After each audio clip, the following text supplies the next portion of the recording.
Bonjour Lisa, bienvenue dans mon atelier. Bienvenue dans Histoire d'artisan.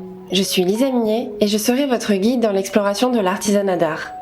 Histoire d'artisan est l'association qui sensibilise les entreprises au rôle majeur de l'artisan d'art dans l'innovation et accompagne les artisans d'art dans la valorisation de leurs recherches. Ce podcast est le reflet d'un univers merveilleux et riche avec lequel collabore Histoire d'artisan. Dans ce deuxième épisode de Marion Saucier, dirigeante de Maison Alivon, fondeur de Caractère en bronze et fondatrice de Maison Alivon Édition, nous parlons de la fonction de dirigeante d'une manufacture unique au monde et vieille de plus d'un siècle. Marion nous raconte cette rencontre avec cette entreprise, son chemin pour y arriver et son désir de faire découvrir ce merveilleux métier à tout le monde. Belle écoute! Bonjour Marion et merci de m'accueillir dans ton atelier. Avec plaisir. Est-ce que tu peux, Marion, nous raconter l'histoire de ta rencontre avec ton métier de... Tu es quoi? Tu es directrice ou présidente Directrice de Maison Alivon et créatrice de Maison Alivon Édition. Ouais, c'est ça. Est-ce que tu peux nous raconter un peu la rencontre avec cette manufacture qui du coup n'a pas le même nom de famille que toi? C'est donc ça, ça vient d'où? Alors, je vais tout te raconter. Je vais repartir un peu plus loin pour te raconter un peu mon histoire. Donc, moi, j'ai toujours été une petite fille très créative depuis l'enfance. J'ai eu la chance d'avoir une maman qui était relieur d'horreur de livres. Donc, depuis que je suis petite, je vois ces outils, les outils qu'on fabrique aujourd'hui dans mon entreprise, être utilisés. Donc, c'est assez chouette de voir la continuité des choses. J'ai pourtant fait un parcours un peu plus, on va dire un peu plus académique, beaucoup moins créatif, parce que j'ai fait une école de commerce, un bachelor en marketing communication, et puis après, je me suis orientée plutôt dans le luxe. J'ai fait pas mal de stages dans des entreprises différentes. Et puis, une de mes plus grandes expériences professionnelles, c'était dans la joaillerie chez Boucheron. Pendant 10 ans, j'ai eu ma créativité entièrement nourrie par tout ce que je voyais, tout ce que je côtoyais. C'était vraiment incroyable, avoir accès aux ateliers, les pierres, le travail de la matière. Enfin, j'étais vraiment hyper nourrie. Et puis, j'ai perdu ma maman. Un jour, un déjeuner de famille, on m'a soufflé en quelque sorte de reprendre l'entreprise. J'ai sauté le pas et donc j'ai repris l'entreprise du mari de ma maman, Pascal Alivon. Et voilà. Et ça a commencé quand? Ça fait 10 ans. Ça fait 10 ans cette année, au mois de septembre. Ça fait 10 ans que je travaille avec Pascal. On a développé plein d'autres choses autour de notre savoir-faire. C'est très chouette de voir l'évolution des choses. Et Pascal, il est toujours impliqué dans l'entreprise ou juste quand tu as des questions Si, il est toujours là. Il travaille pas dans les ateliers, c'est plus en tant que mentor. Oui, voilà, il passe régulièrement. Il vient m'aider quand il y a des grosses commandes, des choses à préparer. Ok. Et donc, tu as créé Maison Alivon Édition. Ça, C'était quand? Ça fait 3 ans maintenant, un peu moins de 3 ans. En fait, c'était en réalité pendant le confinement où déjà on a la chance d'être dans un quartier où on a la clinique du sport à côté, donc beaucoup de passages de gens qui très régulièrement rentrent et disent c'est beau ce que vous faites, mais qu'est-ce que vous faites? Et les gens savent pas, voient le bureau, disent mais vous jouez au piano Mais d'ailleurs on n'a pas expliqué aux gens ce que tu fais exactement chez Maison Alivon. C'est une manufacture de fondeurs de caractère en bronze. C'est une manufacture de caractère, oui en effet. On est fondeur de caractère en bronze. En réalité, au sens large, on fabrique des outils de marquage pour tout un tas de métiers, comme les ébénistes, les luthiers, les relieurs d'horreur de livres, les selliers maroquiniers, les gaineurs, plein d'autres métiers aussi autour de ces matières à marquer. Et donc tu disais dans l'épisode précédent que vous êtes la dernière manufacture de caractère qui existe au monde. Et je me posais la question du coup de quand tu reprends une maison qui travaille le bronze et que toi t'as fait école de commerce, Comment ça se passe? Enfin, en gros, genre, est-ce que le fait que tu vivais avec Pascal, il t'avait déjà formé sur certaines techniques et tu connaissais un peu? Ou au contraire, il a fallu que tu te formes? Ou alors pas du tout, tu t'es formé sur le tas à force de voir les artisans? Alors, tout ce que tu as dit. Tout ce que tu as dit. Alors, en réalité, j'avais aucune formation, si ce n'est que j'ai toujours été très manuelle. J'ai eu la chance donc d'avoir une maman qui était relieur de livres, une de mes tantes qui était prof d'encadrement et de boitage. Donc, j'ai fait des stages pendant très longtemps, pendant toute mon adolescence, avec mes tantes. J'ai fait de la peinture sur soie, j'ai fait de l'encadrement, du boitage, du papier marbré, enfin vraiment plein de techniques différentes. J'ai fait de la poterie et en fait j'adore toucher aussi à d'autres matières. Là, la révélation, c'est plus avec le bronze forcément, parce que c'est vraiment toute cette matière de la manufacture que j'ai eu envie de sublimer. Pour plusieurs raisons, parce que j'avais aussi envie de parler de notre savoir-faire. L'unicité de notre savoir-faire, j'avais envie vraiment de communiquer dessus, justement, pour aller en dehors de notre métier. Parce que quand on utilise nos outils, on nous connaît, on est dans un petit milieu, tout le monde se connaît plus ou moins. Et quand on a besoin d'un outil, on vient nous voir. Mais en dehors de notre métier, tous ceux qui ne savent pas utiliser l'outil, en réalité, ils ne nous connaissent pas. Et donc, c'était un moyen aussi d'ouvrir un peu le spectre de ce qu'on savait faire et aller vers un autre univers. Et comme j'ai toujours été passionnée par les beaux objets, j'ai grandi, on m'a transmis aussi le goût de ça et des belles matières. Donc, voilà, c'est un peu un lien et une continuité qui se fait naturellement, finalement. En effet, c'est d'ailleurs comme ça que nous on s'est rencontrés, puisque Ouais. c'était lors d'une exposition que tu faisais avec Frédéric Tilly et Marie Drouet. Et c'est vrai que, je sais pas si l'occasion nous aurait été donnée si t'étais restée dans ce cadre hyper professionnel d'entre-soi. Et tu me posais la question justement comment je me suis formée. Mon petit ange gardien, ça a été Frédéric Tilly, parce qu'un jour on avait une amie commune. Et puis j'avais plein d'envies, je ne savais pas souder, je ne savais pas travailler du tout le métal. Et un jour j'ai poussé la porte de son atelier, comme elle habite pas très loin de chez moi. Et je lui ai demandé de m'apprendre donc à braser, à travailler un peu la matière. Et c'est comme ça que ça s'est fait, et c'est un peu grâce à elle que j'en suis là aujourd'hui, parce qu'elle m'a aidée à concrétiser vraiment tout ce que j'avais dans la tête et dans mon imaginaire, quoi. C'est génial, c'est génial. Cette rencontre avec la matière et finalement cette rencontre avec des gens t'ont permis de concrétiser un projet. Complètement, ouais. C'est très beau. Et aujourd'hui, c'est vrai que les collaborations avec d'autres artisans, c'est super riche, parce que on travaille un peu avec l'autre, on a des contraintes. Travailler avec les contraintes de l'autre, c'est super intéressant en fait dans une collaboration, et j'adore. Mais à ce sujet, tu as, si je ne me trompe pas, 2 collaborations qui arrivent.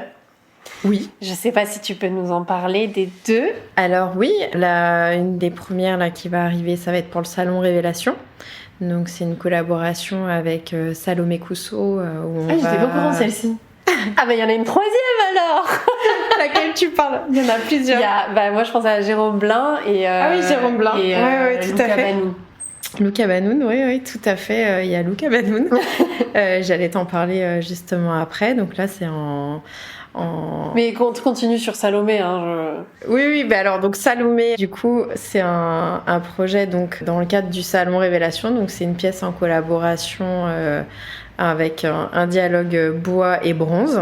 Okay. Et certainement des pierres. Et donc là, c'est assez chouette parce que Salomé, elle est incroyable, hyper énergique. C'était un peu un coup de cœur.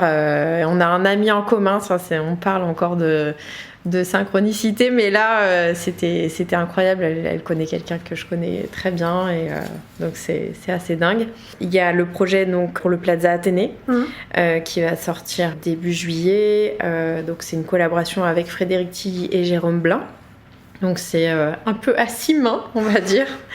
Et là, c'est avec la Fédération française de couture sur mesure. Pendant la semaine de la haute couture, on va exposer 6 robes rouges avec, en collaboration, couturiers, artisans d'art au Plaza Athénée. Et déjà terminé notre pièce, c'est vraiment très très très très chouette. Ah, j'adore ça. Voilà. Et un autre projet donc, qui arrive très vite, c'est le projet de Marisol et Émilie pour Look à Banoun, dans le cadre de la Design Parade à la Villa Noailles. Elles ont remporté le premier prix avec tout un projet autour des ruches et des abeilles et la pierre sèche. Donc voilà, je fais une pièce dans ce cadre-là. Donc vous verrez une petite pièce avec des abeilles. Trop bien. Mais hâte de découvrir. C'est une vitrine, c'est ça? Il y a une vitrine pour une grande marque. Je ne sais pas si j'ai le droit de la citer, donc je ne la citerai pas. Et également une autre pièce pour la salle principale, quoi. D'accord. Eh bien, hâte de découvrir tout ça. Est-ce que tu peux nous raconter ta relation avec ton métier actuellement? Comment tu fais en sorte d'avoir ces multicasquettes et de trouver ton compte sur ces multicasquettes?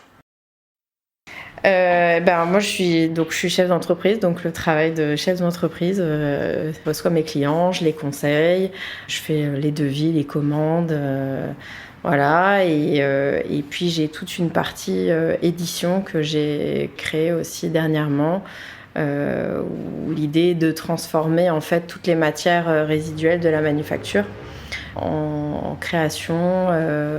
Donc j'ai plusieurs pôles, j'ai la partie œuvre, la partie bijoux, la partie astre de table et aussi toutes les collaborations avec les artisans d'art pour mixer les matières, les savoir-faire et créer un message en fait autour de ces matières. Okay. L'idée c'était vraiment de réussir à faire apparaître la matière un peu dans son essence et sublimer en fait ces pièces en bronze que j'adore. Aujourd'hui, j'ai mon équilibre sur toutes ces casquettes. On m'a longtemps dit « Marion, il faut choisir. Marion, tu pourras pas. Ce sera pas possible, etc. » Et en réalité, j'ai pas envie d'être dans le « ou ». Moi, je veux être dans le « et ». Donc après, je veille quand même à la limite que mon corps est capable d'emmagasiner. Parce que j'ai toute mon activité ici. La partie création, c'est plutôt dans mon atelier à côté de chez moi en Seine-et-Marne, donc c'est le soir, le week-end. Mais j'ai aussi un mari, des enfants, donc forcément, et puis les projets, c'est aussi tout le temps un peu à la course aussi. Mais j'ai mon équilibre aujourd'hui en conciliant toutes ces activités. Je me sens pleinement épanouie pour l'ensemble de ces activités. C'est bien, moi c'est mon métier de rêve d'avoir plein de métiers. Ouais, parce que en fait, en réalité, quand on est chef d'entreprise, on fait tout. Enfin, on est habitué à la fois à la partie gestion, mais il y a aussi tout ce qui se passe avec le client, la relation commerciale, le conseil. Et moi, j'aime ça. J'ai pas envie d'arrêter, donc voilà. Et puis en même temps, je me vois pas former quelqu'un pour faire ce que je fais aujourd'hui.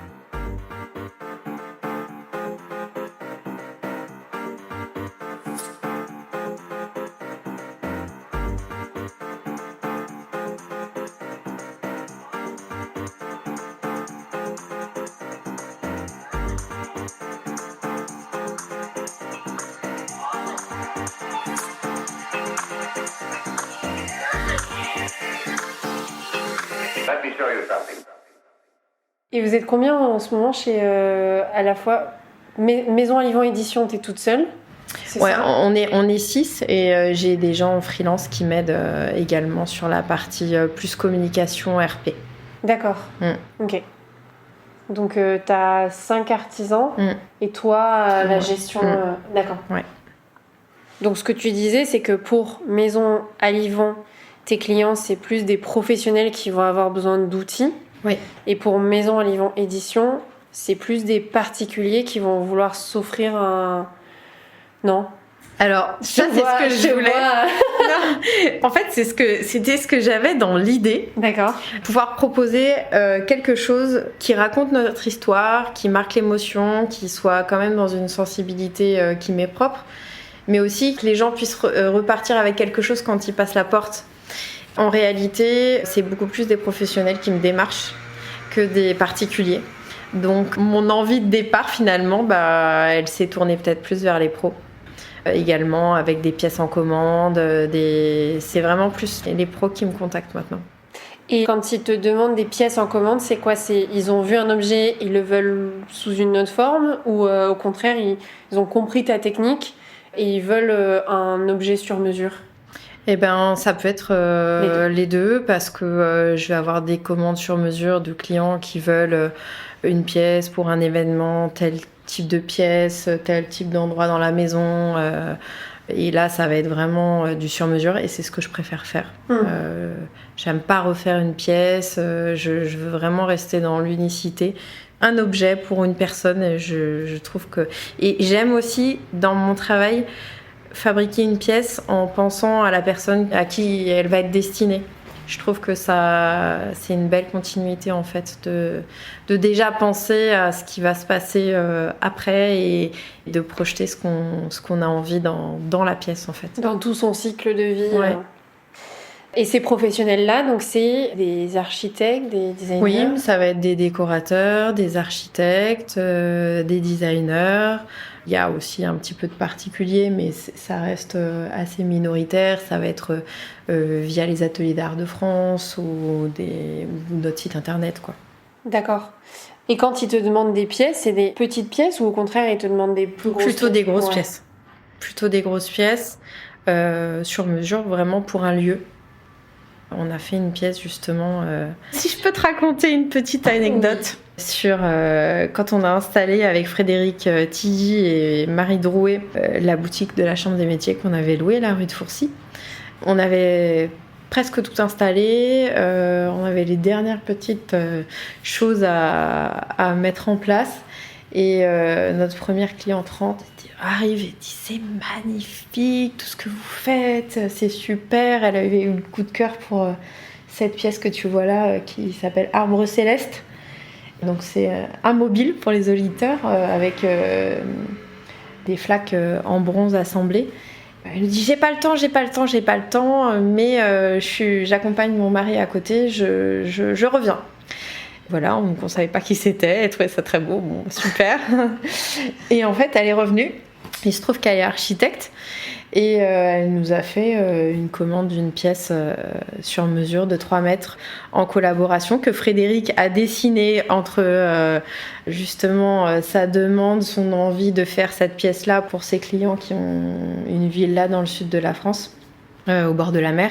Donc Frédéric a dessiné tout de suite, ses clients ont validé, et c'était notre première commande. Incroyable, parce que la première personne qui rentre nous fait la commande et vous rembourse et mieux. Là c'était incroyable. Ah ouais, 3 mètres de ce mobile? Ouais. Et donc il y avait en fait des très grandes flaques et des pièces en maille short que Frédéric a fabriquées. Donc on a intercalé en fait nos deux travails. Ce qui est rigolo. En quoi, pardon? Maille short, qui est un métal blanc qui ressemble un petit peu à l'argent, qui se travaille bien. Et donc du coup c'est rigolo parce que cette personne qui s'appelle Martine nous a donné la première occasion de travailler ensemble en collaboration avec Frédéric. Parce que on avait depuis longtemps en fait envie de trouver un projet commun et une collaboration toutes les deux pour marier nos savoir-faire, et aussi parce que c'était forcément une rencontre de cœur. Et donc elle nous a donné l'opportunité de faire cette pièce, donc c'était très chouette. C'est génial. Et ben écoute, c'est une belle anecdote, et ça montre que les opportunités sont absolument partout. Exactement. Voilà, on ne sait jamais sur quoi on va tomber. C'est ça. Et ben si je peux rebondir sur ce sujet-là de collaboration avec Frédéric, l'association Histoire d'Artisans s'intéresse vraiment à tout le caractère de recherche et d'innovation qu'il peut y avoir au sein des ateliers. Est-ce que ce projet, ou même si tu veux nous parler d'un autre projet qui a nécessité pour toi de la recherche pour arriver à ton idée finale que tu avais dans ta tête, on aimerait bien avoir un peu les détails de tes étapes de cette recherche. Ouais. Moi, j'ai vraiment une envie, c'est de réussir à mélanger et faire un heureux mariage entre les matières. Et donc c'est pour ça que dans beaucoup de mes créations, je marie plusieurs matériaux. J'aime bien travailler la poterie, j'aime bien travailler le bois, j'aime bien travailler le béton, j'aime bien travailler le papier. J'aime bien faire un mariage de matières. pour que la matière soit finalement un peu œuvre en elle-même. Et sur un projet pour lequel on m'a sollicité pour les chemins de Saint-Jacques-de-Compostelle, j'avais fait plusieurs esquisses et une des pièces qui a été sélectionnée, en fait, c'était une grosse boule en bois dans laquelle j'ai intégré que des petits pavés découpés dans des caractères de la manufacture, où je devais en fait vraiment faire comme une sorte de mosaïque de chemin à l'intérieur d'une boule en bois brûlé japonais. Donc je ne savais pas du tout comment m'y prendre. Donc il a fallu que je relève des petits défis techniques pour réussir vraiment à la fois à faire le bois brûlé, à réaliser toutes ces parties creusées pour incruster la mosaïque que j'avais jamais travaillée de bronze, réussir à bien polir, avoir une profondeur de creux constante absolument partout. Donc voilà, j'ai un peu dû relever des défis techniques. C'est toi qui as travaillé le bois? Ouais, alors j'ai fait faire la boule par un ébéniste et après il m'a expliqué comment faire, il m'a donné un peu les rênes et puis après j'ai fait vraiment tout un peu en autodidacte. Ouais. Ah ouais.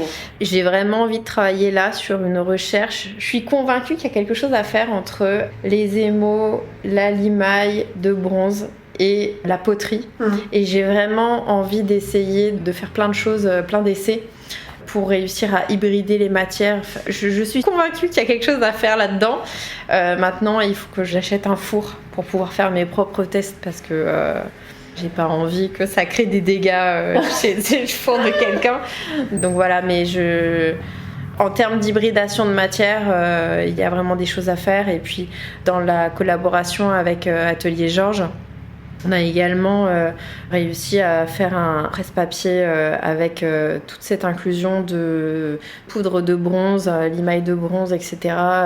Et ça fait un effet bullé assez incroyable à l'intérieur et je trouve ça très chouette de réussir à hybrider des matières. La fusion du bronze, c'est combien de degrés ? C'est 1200 degrés. En réalité, il commence à être liquide vers 980. D'accord. Mais nous, notre métal, on le porte à 1200 pour qu'il soit vraiment liquide. D'accord. Donc c'est à peu près la même température de fusion que le verre. Ouais, exactement. Parce que pour moi, le laiton, la température de fusion du laiton, elle est plus basse, non ? Oui, certainement, ouais. Mais non, mais on arrive à un super rendu. C'est calme. Ouais. Les œuvres que vous avez créées avec l'Atelier Georges. T'as pas encore vu ? Non, les nouvelles, elles sont. Oui. Ah, moi j'ai vu les. Il y en avait à l'exposition. Là, on est en train de travailler sur des petits projets chouettes. À chaque fois que j'entends parler d'Ève, j'entends parler d'un nouveau projet sur lequel elle bosse. Alors Ève, si tu nous écoutes, ralentis. Non, ralentis pas, on aime beaucoup ce que tu fais. Ralentis jamais. Non, c'est génial. Ève et Laurent, ils sont super binômes de l'Atelier Georges. Ouais. Une sacrée énergie. Ok, donc pas mal de recherche, pas mal d'innovation. Et chez Maison à Livon, vous avez toujours cet aspect de recherche aussi ? Oui, bien sûr. De toute façon, la recherche et l'innovation sont toujours liées à notre métier premier. Donc, quand les deux sont liés, c'est chouette, c'est hyper intéressant. Ça me fascine, toute cette recherche un peu cachée, qui est vraiment les dessous des ateliers. Vous nous présentez des créations et on n'a pas idée du temps qui vous a pris pour développer ce projet. C'est sûr, moi, j'adore. Tu vois, hier, on en parlait justement. Finalement, j'ai l'impression d'être tout le temps en recherche sur comment je vais faire. Tu as une idée, mais après, il faut un cheminement pour le mettre en application vraiment dans ta création et après que tu sois pleinement satisfait de ce que tu as fait. Et donc, pour ça, il y a plein d'étapes, plein de tests à faire et finalement, tu sors pas une pièce si elle n'est pas parfaitement comme tu l'as. Il y a un moment où tu sais que c'est bon. Ta pièce, elle est terminée. Ça me fait penser à la discussion qu'on avait avec Céline Angelini sur sa terre qui, sous une certaine courbe de température... Tout à fait, à quelques degrés près, tout à fait. Elle sortait vert olive dans un four et vert beaucoup plus pâle dans un autre four, quoi. Mais c'est incroyable, mais c'est ça qui est génial, c'est que, en fait, à force d'expérimenter des choses, il sort des...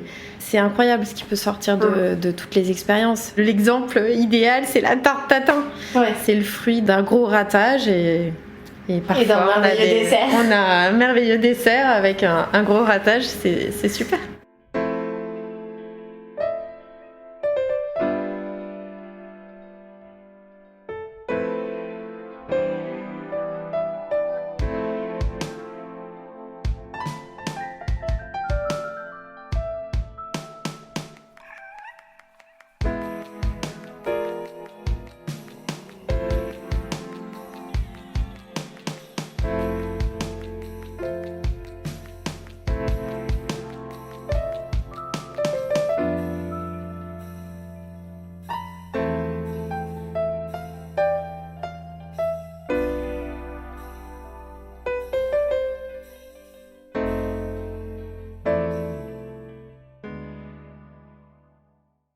On va parler un peu de futur.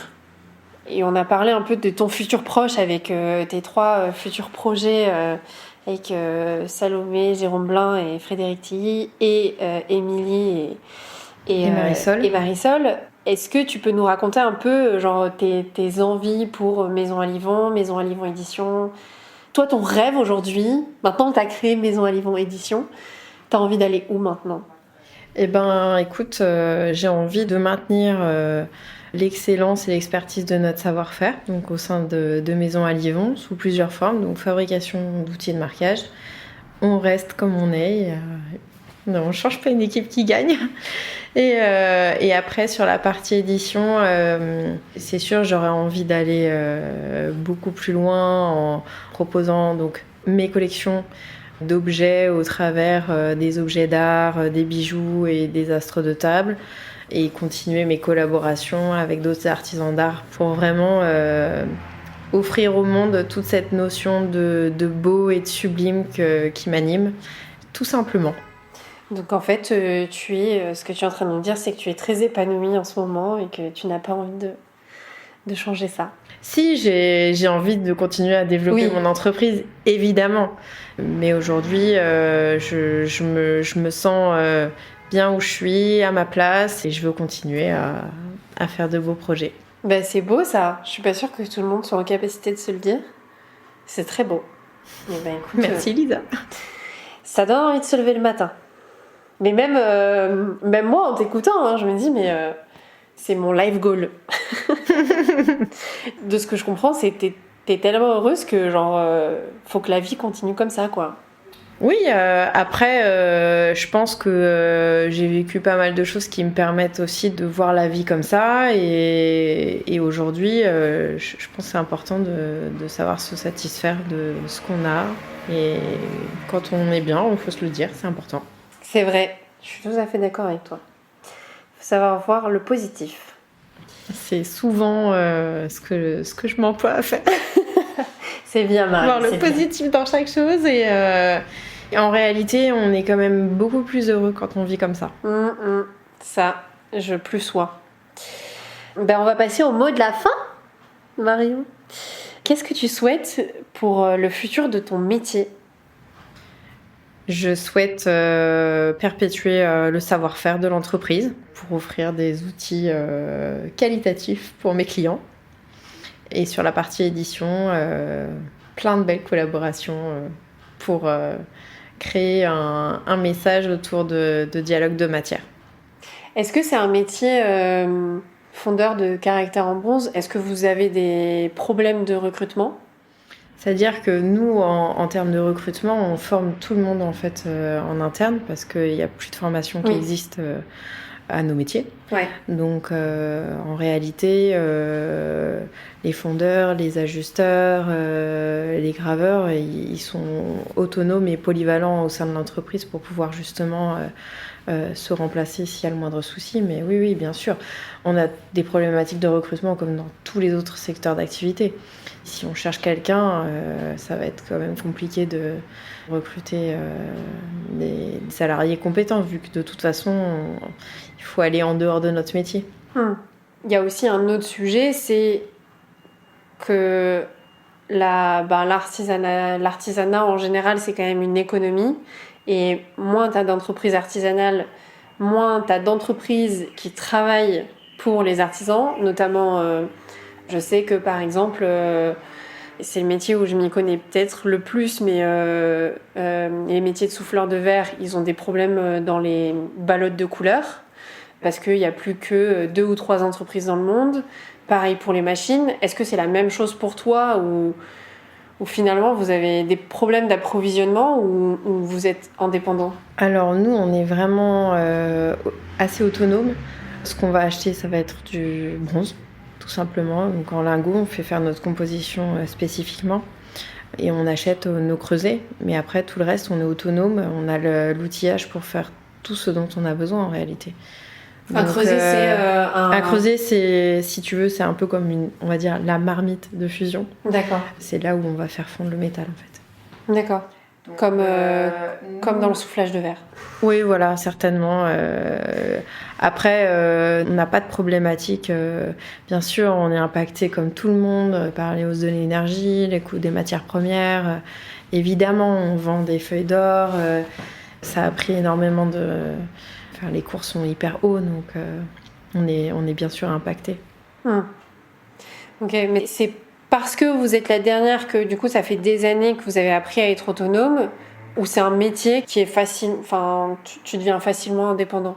Si tu veux, tous nos excédents de matière, donc j'en réutilise certains dans la partie édition, mais en réalité on est une fonderie, donc tout se refond.